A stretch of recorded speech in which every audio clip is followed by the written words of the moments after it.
Hello students, आप सबको अपने चैनल साइंस जंक्शन में एक और नए वीडियो के साथ स्वागत करती हूं। आज का ये वीडियो क्लास 10 का साइंस अध्याय 15 प्राकृतिक संसाधनों का संपोषित प्रबंधन, इसका हम कंप्लीट प्रश्न उत्तर देखेंगे। इससे पिछले वीडियो में हम इसका कंप्लीट वन शॉट वीडियो बना चुके हैं। जिसने नहीं देखी है वो प्लेलिस्ट पर बना हुआ है ना, प्लेलिस्ट बना हुआ है चैनल पर, आप लोग वहाँ से जाके देख सकते हैं। जैसा कि हम थ्योरी पढ़ाते हैं, एनसीईआरटी का जो है हर topic point to point notes तैयार करके आपको बताते हैं ताकि आप कम समय में बेहतर तैयारी कर पाएँ, ठीक है, और समझने में आपको आसानी हो।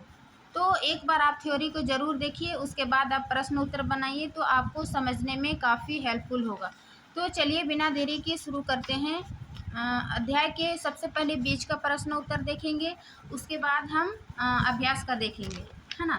तो पेज नंबर 303 में है प्रश्न नंबर 1 कि पर्यावरण मित्र बनने के लिए आप अपनी आदतों में कौन से परिवर्तन ला सकते हैं, ठीक है ना।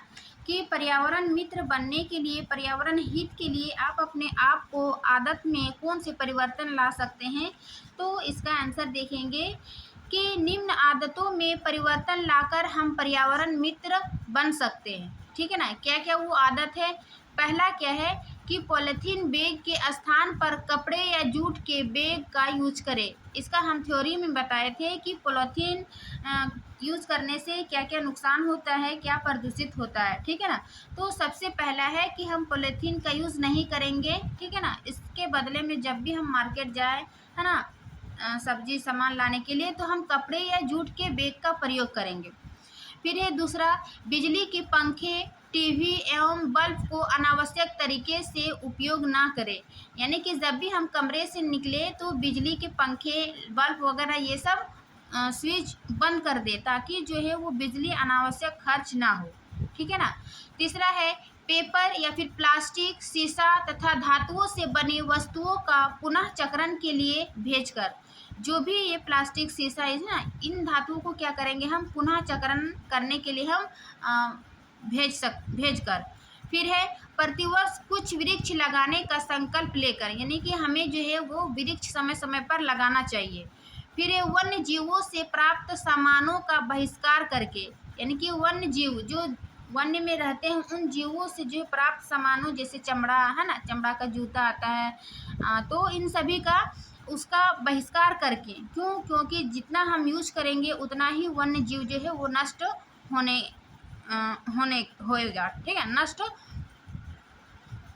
विलुप्त होगा। उसके बाद कम दूरी, जैसे कि स्कूल की स्थिति में पैदल चलकर, साइकिल का प्रयोग करके, यानी कि कम दूरी में क्या करेंगे हम गाड़ी का यूज़ नहीं करेंगे, क्योंकि जो है उसमें पेट्रोल या ईंधन की खपत होगी, है ना। इस प्रकार हम थोड़ा बहुत ऊर्जा की बचत कर सकते हैं। उसके बाद पानी के अनावश्यक बहाव तथा खर्च को कम करके। फिर है कचरे को सड़क के किनारे ना फेंक कर, हम कचरे के निपटान के लिए अलग अलग विधि बताए थे, है ना, जैव निम्नीकरण और अजैव निम्नीकरण, इन दोनों को अलग अलग करके हमें उसका प्रबंधन करना चाहिए, ठीक है ना कि कचरे को सड़क के किनारे फेंक कर, ठीक है। ये पहला प्रश्न था। दूसरा प्रश्न है कि संसाधनों के दोहन के लिए कम अवधि के उद्देश्य के परियोजना के क्या लाभ हो सकते हैं।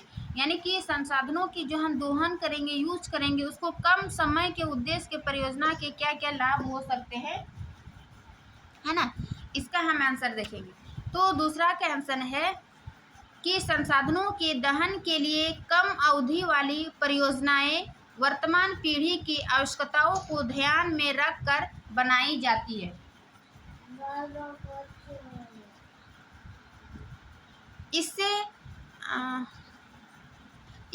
इससे तत्काल भोजन, पानी तथा ऊर्जा की पूर्ति होती है, परंतु यह परियोजना पर्यावरण को क्षति पहुंच सकती है ना। मीन्स जब हम संसाधन पढ़ रहे थे तो एक समाप्य संसाधन, एक असमाप्य संसाधन। समाप्य संसाधन जो है वो वैसे संसाधन होती है जो सीमित मात्रा में पाए जाते थे और ये समाप्त हो सकते, इसलिए इसको अगली पीढ़ी में जो है ना, अगली पीढ़ी को उपलब्ध हो सके, इसलिए इसको आवश्यकता के अनुसार ही यूज़ करना चाहिए, है ना। तो यहाँ पर वही बोल रहा था कि पर्यावरण के दोहन के लिए कम अवधि के उद्देश्य से परियोजना के क्या लाभ हो सकते हैं, क्योंकि ये अगले पीढ़ी में जो है हम उसको उपलब्ध हो सके, इसलिए हम आवश्यकता के अनुसार ही उसको ध्यान में रखकर ही उसका यूज करना चाहिए, ठीक है ना। अब तीसरा प्रश्न है कि यह लाभ लंबी अवधि को ध्यान में रखकर बनाई गई परियोजना के लाभ से किस प्रकार भिन्न है ना। कि लंबी लाभ को ध्यान में रखकर जो परियोजना के लाभ है वो किस प्रकार भिन्न है। तो तीसरा का उत्तर होगा कि लंबी अवधि यानी अवधि में समय, लंबे समय को ध्यान में रखकर बनाई गई परियोजना का उद्देश्य जो है वो संपोषित विकास तथा पर्यावरण संरक्षण की संकल्पना पर आधारित है। संपोषित विकास में हम बताए थे जो हम अगली पीढ़ी के लिए है ना उसके लिए बचा कर रखते हैं, अभी वर्तमान समय में उसको कंट्रोल करके यूज करते हैं, उसी को संपोषित विकास है ना कहते हैं। तो संपोषित विकास लंबे समय तक बनाए रखने के लिए क्या परियोजना है, ताकि वो संपोषित विकास हो तथा पर्यावरण संरक्षण की संकल्पना पर आधारित है, ठीक है ना। संपोषित विकास में मनुष्य की वर्तमान आधारभूत आवश्यकताओं के साथ साथ भावी संतति के लिए संसाधनों का संरक्षण भी निहित होता है। फिर पर्यावरण नियंत्रण पर भी ध्यान रखा जाता है, ठीक है ना, ये स्पष्ट हो गया। उसके बाद चौथा प्रश्न है कि क्या आपके विचार में संसाधनों का समान वितरण होना चाहिए। संसाधनों के समान वितरण के विरुद्ध कौन कौन सी ताकतें कार्य कर सकती है, ठीक है। तो चौथा का आंसर होगा कि क्या है, पहला कि क्या आपके विचार में संसाधनों का समान वितरण होना चाहिए, तो इसका आंसर होगा हाँ। क्यों, क्योंकि संसाधनों का समान वितरण होना चाहिए ताकि प्रत्येक व्यक्ति को इसका लाभ मिले, चाहे वे अमीर हो या गरीब हो, ठीक है ना। सभी को सस्ते तथा सुगम तरीके से संसाधन उपलब्ध हो सके। संसाधनों के समान वितरण के विरुद्ध कुछ मुट्ठी भर अमीर एवं ताकतवर लोग हैं जो इसका दोहन अपने निजी लाभ के लिए करना चाहते हैं। यानी कि संसाधन जो भी हमें प्रकृति में उपलब्ध है संसाधन है उसको सभी के लिए समान होना चाहिए, ये नहीं कि अमीर आदमी उसको ज़्यादा यूज़ कर सके, है ना। तो कि हाँ समान होना चाहिए ताकि उसको अमीर और गरीब में इसको दोनों को लाभ मिल सके प्राकृतिक संसाधनों का, ठीक है ना। अब इसका नेक्स्ट पेज में देखेंगे,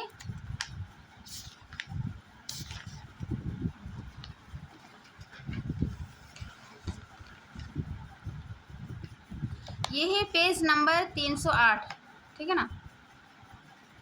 इसमें पहला प्रश्न है कि हमें वन्य जीवन का संरक्षण क्यों करना चाहिए।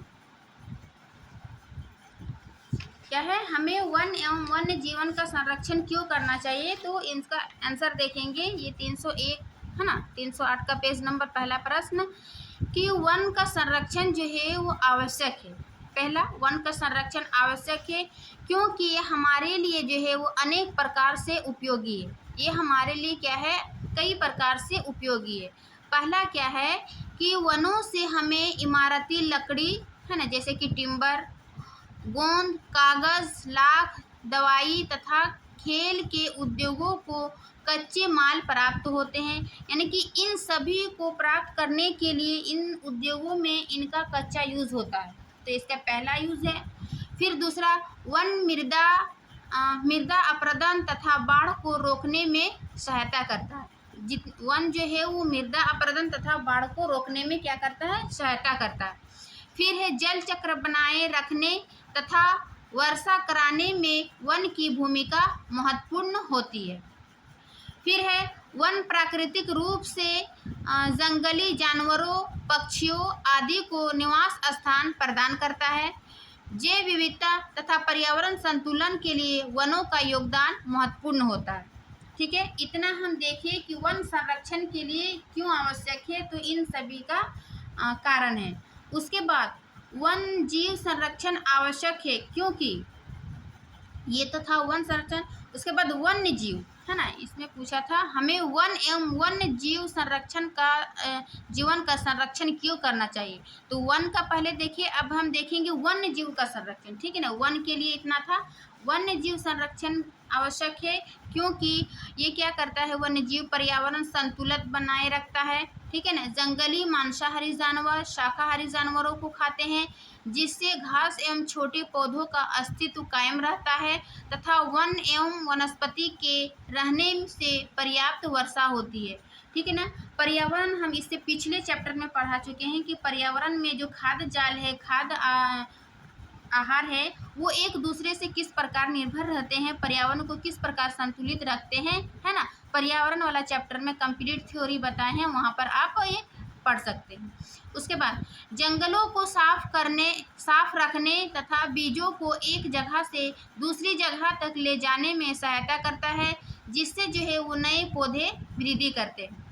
उसके बाद घास चरने से भूमि की उर्वरता शक्ति बनी रहती है।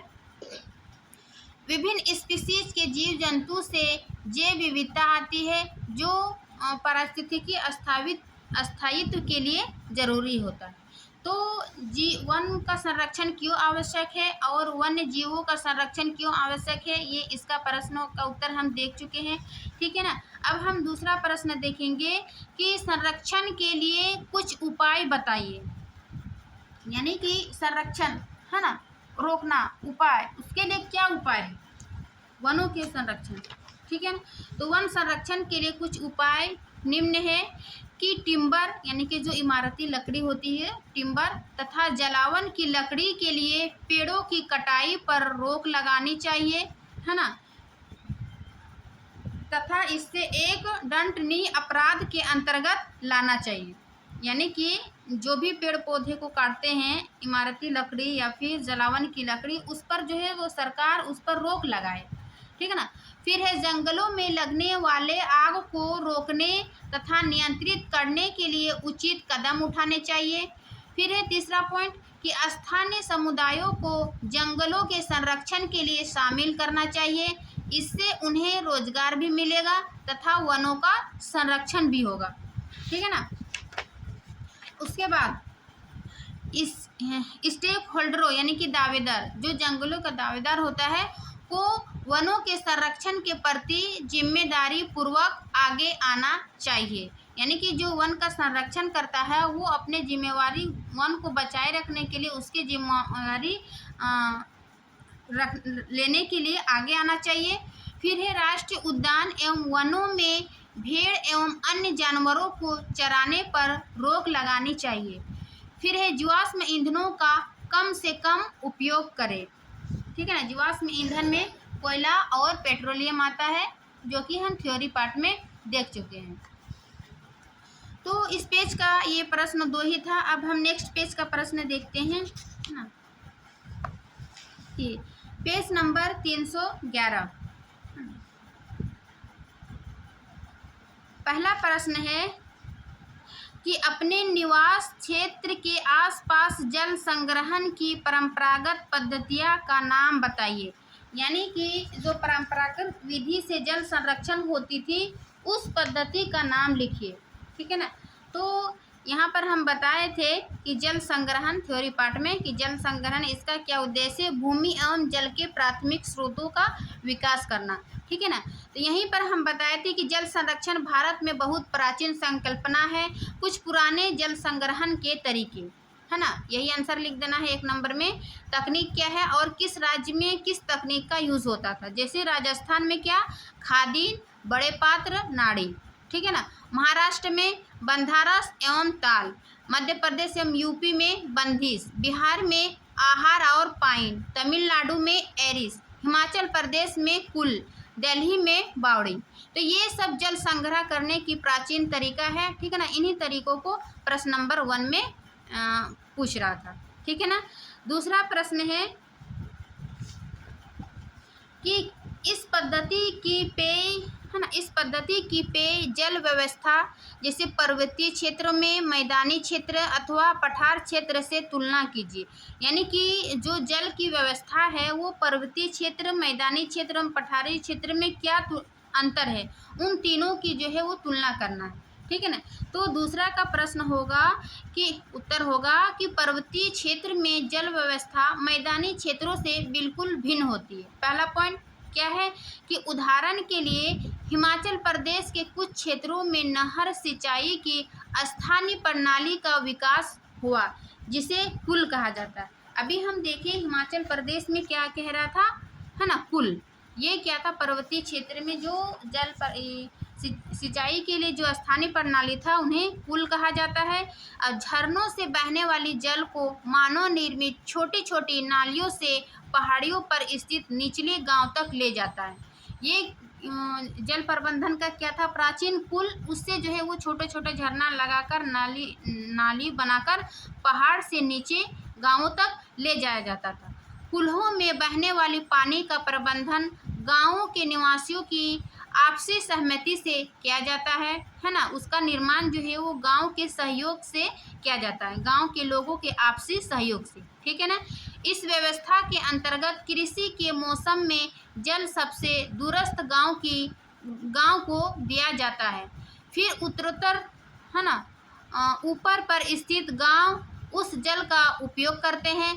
परंतु ये था पर्वतीय क्षेत्र के लिए कि जैसे हिमाचल प्रदेश क्या है, वो पर्वतीय क्षेत्र, वहाँ के जो जल प्रबंधन का प्राचीन विधि था कुल, है ना।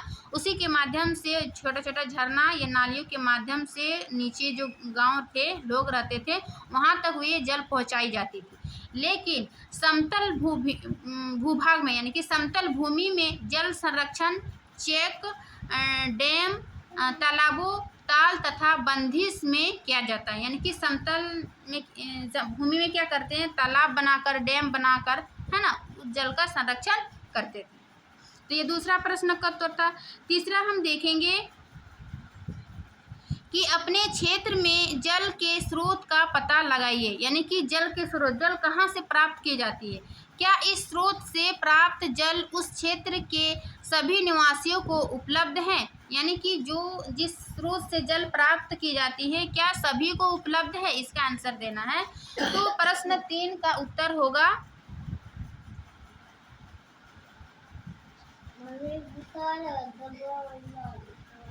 हमारे क्षेत्र में जल के मुख्य स्रोत, ठीक है ना।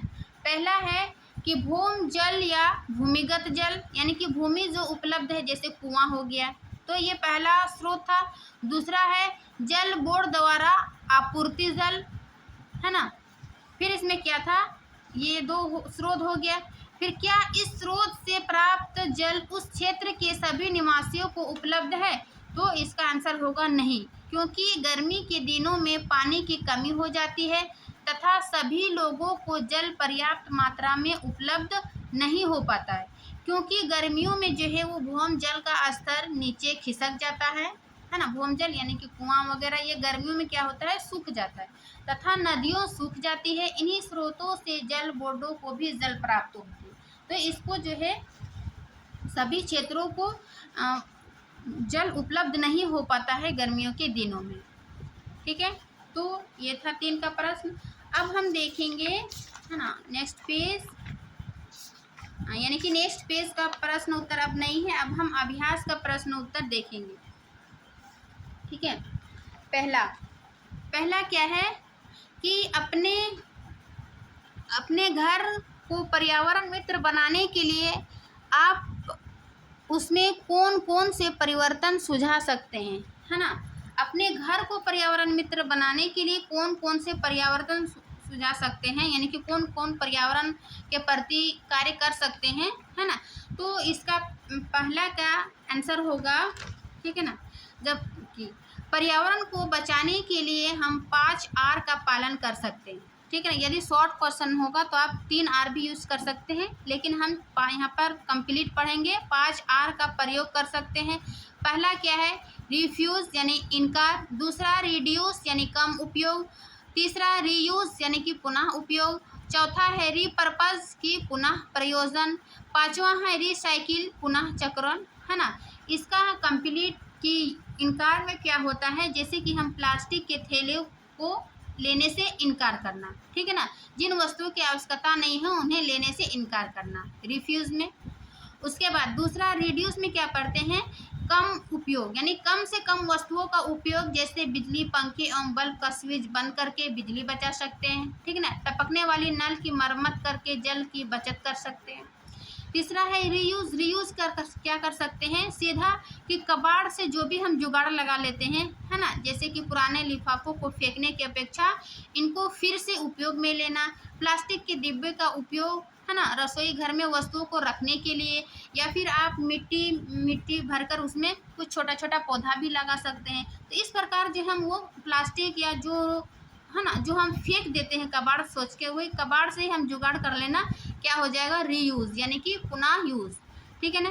चौथा रीपर्पस। इसका अर्थ है कि जब कोई वस्तु जिसका उपयोग के लिए बनी है, जब उस उपयोग में नहीं लाई जा सकती तो उसे किसी अन्य उपयोगी में कार्य के लिए ले लेते हैं। जैसे कि टूटे फूटे मिट्टी की चीनी के बर्तनों को क्या करेंगे, पौधा लगाने के लिए। वही बात बोले कि उसमें मिट्टी भरकर जो है वो छोटा छोटा पौधा लगा लेंगे, तो वो क्या हो जाएगा, रीपर्पस। ठीक है ना। इसका पांचवा पॉइंट था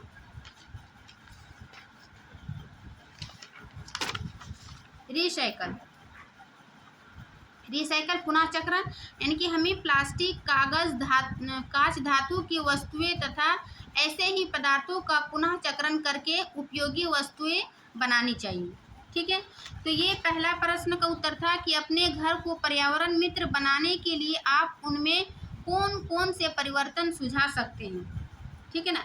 अब दूसरा प्रश्न है कि क्या आप अपने विद्यालय में कुछ परिवर्तन सुझा सकते हैं जिससे इसे पर्यानुकूलित बनाया जा सकता है, यानी कि आसपास जो भी पर्यावरण विद्यालय है उसके क्या सुझाव दे सकते हैं जो पर्यानुकूलित हो, यानी कि पर्यावरण के अनुसार। ठीक है ना। तो दूसरा प्रश्न का उत्तर है कि विद्यालय परिसर में अधिक से अधिक पेड़ लगाना चाहिए, ये पहला है। वर्षा जल संग्रह करना, स्कूल बस सीएनजी से चलाना चाहिए, ना कि डीजल से, क्योंकि इससे जो है वो ऊर्जा की खपत होती है। ठीक है ना। फिर है नेक्स्ट पॉइंट कि विद्यालय परिसर में बागवानी को बढ़ावा देना चाहिए तथा वृक्ष से गिरी पत्तियों, भोजन के अपशिष्ट आदि से कंपोस्ट बनाकर इस्तेमाल करना चाहिए। ठीक है ना। छात्रों में 3R के प्रति या फिर 5R के प्रति जागरूक लानी चाहिए ताकि वो बिजली पानी का अनावश्यक उपयोग ना करें। ठीक है ना। इसमें और पॉइंट है,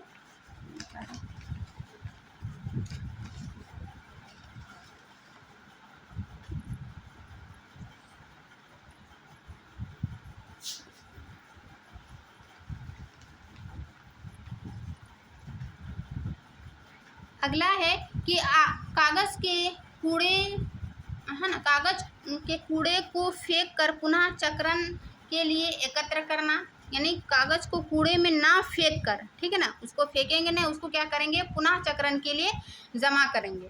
फिर जैव निम्नीकरणीय एवं अजैव निम्नीकरणीय कूड़े को अलग अलग करना चाहिए तथा जब हम कचरे का प्रबंधन पढ़ रहे थे उसमें, है ना, कौन से कचरे को किस प्रकार यूज करना चाहिए, किस प्रकार प्रबंधन करना चाहिए, वो हम थ्योरी पार्ट में बताएं। तथा छात्रों को अजैव निम्नीकरणीय पदार्थों को बहिष्कार करने के लिए प्रेरित करना चाहिए। ठीक है ना। अब नेक्स्ट प्रश्न है तीसरा कि इस अध्याय में हमने देखा कि जब हम वन्य एवं वन्य जंतुओं की बात करते हैं तो 4 मुख्य दावेदार सामने आते हैं। ठीक है ना। इनमें से किसे वन उत्पाद प्रबंधन हेतु निर्णय लेने के अधिकार दिए जा सकते हैं, आप ऐसा क्यों सोचते हैं। ठीक है ना। इसमें से हम 4 मुख्य दावेदार देखे थे, है ना। दावेदार क्या होते हैं कि जो भी ऐसे लोग होते हैं जिनका जीवन कार्य जो है वो किसी चीज़ पर निर्भर हो, वो उसके दावेदार होते हैं। यानी कि जो वन्य जीवन के बारे में जंगल दावेदार पढ़ते हैं, तो स्थानीय लोग जो होते हैं वो क्या करते हैं, वन को देख रेख करने काफ़ी दिन हो जाता है तो वो इसके दावेदार हो जाते हैं। दावेदार 4 हो सकते हैं। पहला है कि स्थानीय लोग, दूसरा है सरकारी वन विभाग, और तीसरा है उद्योगपति, और चौथा है वन्य जीवन वो प्रकृति प्रेमी। ठीक है ना। तो ये होते हैं दावेदार। पहला स्थानीय लोग क्या होता है कि अपनी आवश्यकताओं के लिए जो है वो वनों पर आश्रित रहते हैं, यानी कि वनों से जो भी उपलब्ध होता है वो अपनी आवश्यकताओं को पूर्ति करने के लिए करते हैं। स्थानीय लोग।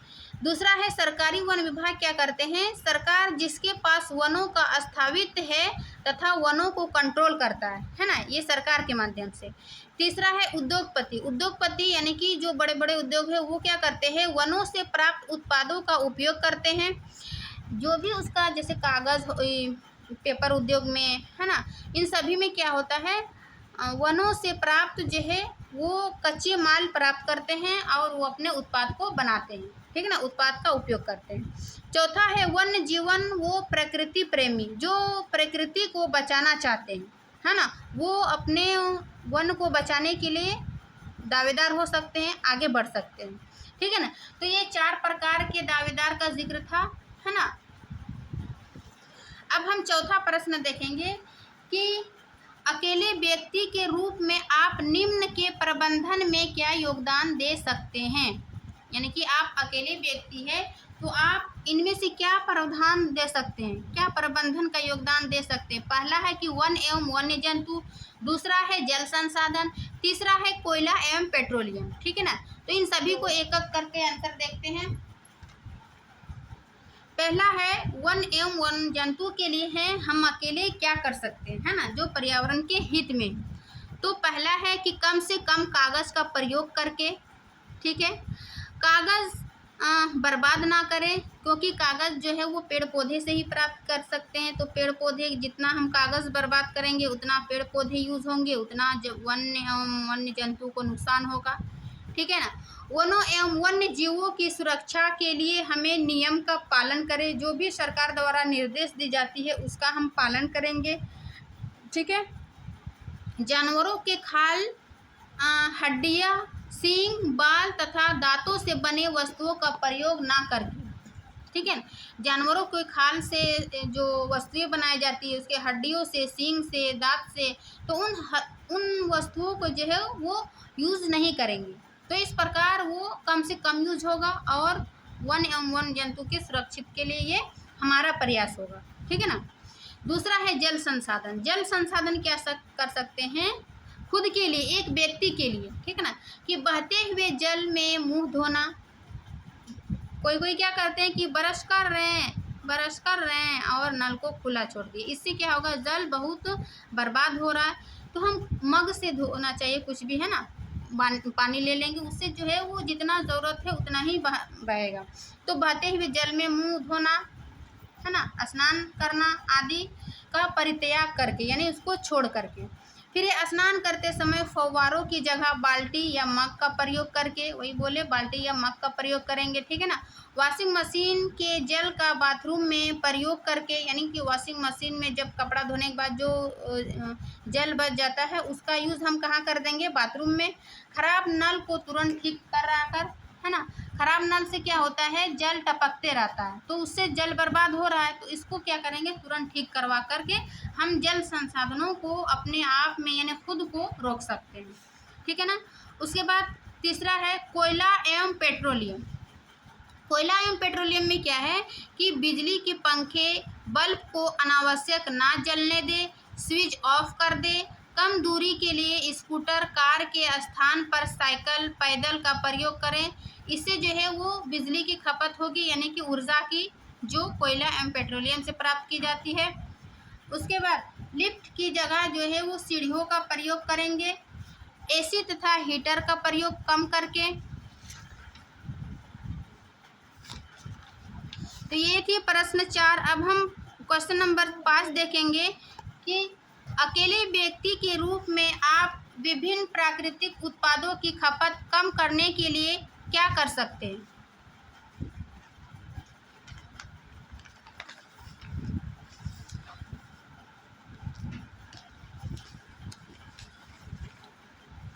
तो इसका हम जो पहला प्रश्न देखे थे, है ना, बीच का प्रश्न, उसी में जो है ये 5वां प्रश्न दिया हुआ है कि अकेले व्यक्ति के रूप में आप विभिन्न प्राकृतिक उत्पादों की खपत कम करने के लिए क्या कर सकते हैं, ठीक है ना। तो ये होगा कि जैसे हम इसमें पढ़े थे कि निम्न आदतों में परिवर्तन लाकर हम पर्यावरण मित्र बन सकते हैं। इन्हीं को ये इसमें लिख देना है कि पर्यावरण बैग के पॉलीथीन बैग के स्थान पर कपड़े या जूट के बैग का यूज करके, बिजली के पंखे, टीवी एवं बल्ब को अनावश्यक तरीके से उपयोग नहीं करके, पेपर, प्लास्टिक, शीशा तथा धातुओं से बनी वस्तुओं का पुनः चक्रण के लिए भेजकर, है ना, प्रतिवर्ष कुछ वृक्ष लगाने का संकल्प लेकर, वन्य जीवों से प्राप्त सामानों का बहिष्कार करके, कम दूरी जैसे स्कूल की स्थिति में पैदल चलकर या फिर साइकिल का प्रयोग करके, पानी को अनावश्यक बहाव तथा खर्च को कम करके, कचरे को सड़क के किनारे ना फेंककर। तो ये सभी थी कि अकेले व्यक्ति के रूप में आप विभिन्न प्राकृतिक उत्पादों की खपत कम करने के लिए क्या कर सकते हैं, है ना। तो हम ये जो अभी पॉइंट देखे वो सब जो है हम कर सकते हैं, ठीक है ना। अब छठा प्रश्न है कि निम्न से संबंधित ऐसे 5 कार्य लिखिए जो आपने पिछले 1 सप्ताह में किया है। यानी कि पर्यावरण को बचाने के लिए आपने पिछले सप्ताह में क्या कार्य किए हैं, है ना। ये दिया है कि अपने प्राकृतिक संसाधनों का संरक्षण, यानी प्राकृतिक संसाधनों के संरक्षण के लिए आप पिछले 5 ऐसे कार्य बताइए जो किए हैं। दूसरा है अपने प्राकृतिक संसाधनों पर दबाव को और बढ़ाया, ठीक है ना। तो एक एक करके देखेंगे। छठा का पहला क्या है कि अपने प्राकृतिक संसाधनों के संरक्षण के लिए मैंने निम्न कार्य किए। पहला क्या है कि वृक्षारोपण पर ध्यान दिया, ठीक है ना, यानी कि वृक्ष लगाने के लिए। फिर है विद्यालय जाने के लिए साइकिल का प्रयोग किए या पैदल का उपयोग करें, ठीक है ना। तीसरा है पानी बिजली की अनावश्यक खपत को रोके, कागज़ के लिफाफे, बोतलों, डिब्बों आदि का दोबारा प्रयोग किए, ठीक है ना। फिर है पॉलीथीन बैग का प्रयोग बंद किया तथा पुनः चक्रण वाली वस्तुओं को एकत्र किया। यानी कि ये प्राकृतिक संसाधनों के संरक्षण के लिए इतना काम खुद कर सकते हैं और ये मैंने पिछले सप्ताह किए। ये इसका आंसर होगा। अब दूसरा देखेंगे कि अपने प्राकृतिक संसाधनों पर दबाव निम्न तरीकों से बढ़ाया। प्राकृतिक संसाधनों पर दबाव, है ना, निम्न तरीकों से बढ़ाया। क्या है? पहला, स्नान करने के समय बाल्टी या मग के स्थान पर फव्वारे का इस्तेमाल, है ना। अब बढ़ाने के लिए हम नहाते समय क्या करेंगे, बाल्टी या मग के स्थान पर फव्वारे का यूज़ करेंगे, उससे जो है पानी की बर्बादी होगी। तो ये उसके क्या होगा, प्राकृतिक संसाधनों के दबाव को बढ़ जाएगा इससे। फिर है ठंड के दिनों में कमरा गर्म रखने के लिए हीटर तथा गर्मी के दिनों में एसी का प्रयोग ना करें, है ना, सौर ऊर्जा का प्रयोग करें। फिर है स्कूल जाने के लिए स्कूटर या कार का यूज करने से क्या होगा, दबाव जो है पर्यावरण संरक्षण वो बढ़ेगा, ठीक है ना। फिर व्यर्थ पंखे, बल्ब, टीवी आदि चलते रहने के कारण ये भी बढ़ेगा। अपने घर के आसपास पेड़ पौधों को काटकर ये भी क्या होगा, प्राकृतिक संसाधनों पर दबाव बढ़ेगा, पर्यावरण प्राकृतिक संसाधनों का दोहन, ठीक है ना। तो ये छठा का था। अब हम 7वां का प्रश्न देखेंगे कि इस अध्याय में, ठीक है ना, क्या है कि इस अध्याय में उठाई गई समस्याओं के आधार पर आप अपनी जीवन शैली में क्या परिवर्तन लाना चाहेंगे, ठीक है ना, जिससे हमारे संसाधनों के संपोषण को प्रोत्साहन मिल सके। क्या कह रहा है कि इस अध्याय में उठाई गई समस्याओं के आधार पर आप अपने जीवन शैली में क्या परिवर्तन ला सकते हैं, जो भी है ना पर्यावरण से संबंधित है उसके लिए आप क्या कर सकते हैं, जिससे जो है हमारे संसाधनों को संपोषण को प्रोत्साहन मिले। मीन्स संपोषण मीन्स क्या हुआ कि भावी पीढ़ी के लिए जो है हमें बचा कर रखना है ना, वर्तमान पीढ़ी में कम यूज करना है उसको। तो इसके लिए जो है हम 5R का यूज कर सकते हैं। पर्यावरण को बचाने के लिए 5R का पालन कर सकते हैं। पहला रिफ्यूज, दूसरा रिड्यूस, तीसरा रीयूज, है ना, चौथा रिपर्पस और 5वां रिसाइकल। तो इसका हम कंप्लीट एक एक करके लिख देंगे कि रीयूज, है ना, इनकार में क्या है, जैसे प्लास्टिक के थैलों को लेने से इनकार करें, है ना, जिन जिन वस्तुओं की आवश्यकता नहीं हो, जैसे प्लास्टिक, इन थैलों को लेने से इनकार करें। दूसरा, रिड्यूस यानी कि कम यूज करेंगे, है ना, कम से कम। जैसे जब भी हम कमरे से निकले, आवश्यकता नहीं हो बिजली के पंखे और बल्ब, उसका क्या करेंगे, स्विच बंद करके। टपकने वाली नल को तुरंत मरम्मत करके। फिर है रीयूज, यानी कि कबाड़ से जो भी हम जुगाड़ बनाते हैं, प्लास्टिक के डिब्बे का यूज़ किचन में कुछ रखने के लिए, या फिर उसका यूज़ छोटे छोटे पौधों को लगाने के लिए कर सकते हैं। रीपर्पस, जो हम उद्देश्य से लाएं उसको कई किसी और में काम ले आना, जैसे टूटे फूटे में चीनी मिट्टी के बर्तनों को से पौधा लगाना, है ना। पांचवा है रिसाइकल, उसको पुनः चक्रण करके, ठीक है। तो इस प्रकार से ये जो अध्याय का यानी कि अभ्यास का बीच बीच का प्रश्न था, है ना, ये कंप्लीट होता है। और इसी के साथ हमारा क्लास 10 का साइंस भी पूरा होता है, यानी कि फिजिक्स, केमिस्ट्री, बायो, जितना भी चैप्टर था, है ना, उनको हम सभी भी थ्योरी पार्ट देखे हैं। थ्योरी के बाद हम कंप्लीट प्रश्न उत्तर देखे हैं। क्लास 10 में यदि आपको और कुछ चाहिए, यानी कि अलग से जो भी होता है MCQ, तो यदि आपको क्लास 10 का MCQ चाहिए तो आप कमेंट बॉक्स में ज़रूर बताइएगा, ताकि जो है उसका हम कंप्लीट जो है MCQ ला सके, है ना, तो एग्ज़ाम ऑफ पॉइंट व्यू से अच्छा हो, है ना, जो एग्ज़ाम के दृष्टिकोण से काफ़ी हेल्पफुल होगा। क्लास 10 का साइंस आपको बिल्कुल भी इधर उधर पढ़ने की आवश्यकता नहीं हो। यदि आप मेरा वीडियो देखते हैं, है ना, तो आपको जो है वो कंप्लीट मिल गया, यानी कि इस चैप्टर से जो भी चैप्टर पढ़े हैं, थ्योरी या प्रश्नोत्तर, उससे जो है बिल्कुल प्रश्नोत्तर छूटने की संभावना नहीं रहती है, क्योंकि हम इसका कंप्लीट थ्योरी जो है हर टॉपिक लेते हैं और उसको पॉइंट टू पॉइंट नोट्स तैयार करके आपको बताते हैं, है ना। ट्रस्ट कीजिए, हम आपको 100% कंटेंट देते हैं। आप एक बार ज़रूर मतलब थ्योरी और प्रश्न उत्तर पढ़ के देखिए, आप खुद अनुभव कीजिएगा, ठीक है ना। तो आशा करती हूँ ये वीडियो अच्छी लगी होगी। अच्छी लगी तो लाइक एंड सब्सक्राइब ज़रूर कीजिए। मिलते हैं नेक्स्ट क्लास में, तब तक के लिए थैंक यू।